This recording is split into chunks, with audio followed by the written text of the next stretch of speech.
the motherfucking Mr. Bernie C. Bernie, yeah da da da da.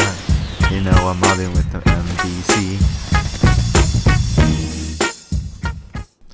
Oh my gosh, that's a little embarrassing, but one of my friends wanted me to do that intro, and well, there it is. I hope you're happy with that, Ryan. Anyway, I wanted to talk today about just life in general, or what's going on in my life, basically. These videos are a bit more for me. Maybe one day I'll look back on these videos and think, my gosh, I was very dumb. And I have on my other videos that were posted when I first started YouTube, but those are mainly Let's Plays and not commentaries. But when I look back at them now, well, first thing I notice is the terrible audio quality and just the childish teenage self that I once was, or I still resemble. I still have some characteristics of that today. But anyways, that's another story. But the intro, and I felt uncomfortable putting in that swear word in the beginning, and I tried to bleep it out, but it actually didn't really sound too good. And I had already mixed the song before, and I didn't want to change it again, and also I think it flows better. But anyhow, I don't try to pretend like this is a children's channel. I am 20 years old now, and I think you guys can handle a swear word or here or there, but I'll try to keep them to a minimum. Anyway, I was thinking about drugs and just alcohol, and I've personally never drank or done any drugs my entire life, and like I said, I'm 20 years old, and it's just, there's been opportunities to try it, but it's just never intrigued me enough until now.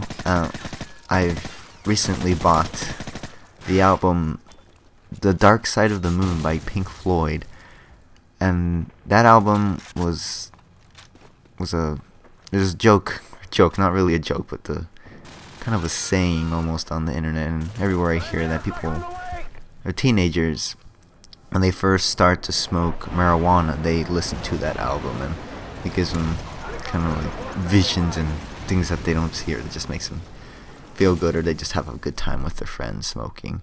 And one of my friends to whom I was talking to, he said that when he smoked the weed, oh gosh, I'm sounding like an old person. When he smoked marijuana, he said that music sounded better, and that really, that kind of blew my mind. I was amazed. How could music sound better? Like, to me, I consider myself an audiophile, and I go deep into like the details of music, and I have purchased a pretty good set of headphones. I'm not a speaker guy, but because they cost a bit more, but on a budget, I do spend money on audio, and when he told me that music sounded better, I thought, how is that possible? And I just went on some deep thinking with whether or not I want to try this stuff, because in the current state that I live in, it is not legal to do marijuana, and that's kind of an issue, because I wanted to try this and it's not legal. So my whole dilemma was that, should I try? Because I mean, there's countless opportunities to get your hands on this stuff, and I had the options there. But then after much thinking, and a lot of research on the side effects and whatnot, and just research on the internet, I've come to the conclusion that I don't think I'll ever try that. I sound kind of a lame person. Whenever I talk to people about this, drugs and alcohol, I always tend to call myself lame, because I don't do any of the things that a normal, typical college student would do, I suppose.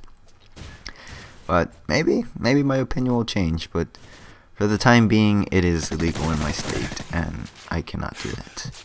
So my dream of listening to Led Zeppelin or any type of music from the psychedelic era will no, will not come true. But in my opinion, they sound pretty good on their own. So I'll just keep listening to them like that, just sober.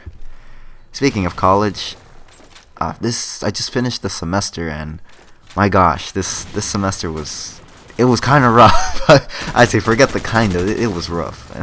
Oh, this guy's trying to knife me, but anyways, we're getting distracted. And mainly the main thing that was killing me this semester was physics, and I've taken physics, general physics, in high school. So when I was taking this physics class, which is pretty much the same physics class but with the calculus, I thought, man, I have this in the bag. This is gonna be really easy because I've already taken physics, and just adding on a couple other stuff shouldn't be too bad. Well, the first midterm comes around, and the weekend of, I tried my best to study, but I actually went to visit one of my best friends in Arizona, and the whole time I was just stressed out because I thought, I need to study, and I did study. I did every single problem that was assigned for homework, and I thought, my gosh, I am ready for this test. And Monday morning rolls around. It's 9 a.m. I walk into the room, and I'm feeling calm and ready, and I just get destroyed.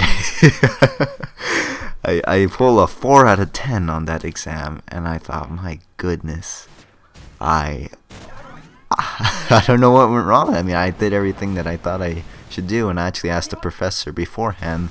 It was on a Friday. I was like, what's the best way to study?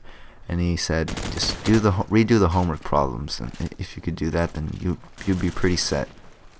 And I thought, my gosh, my teacher lied to me.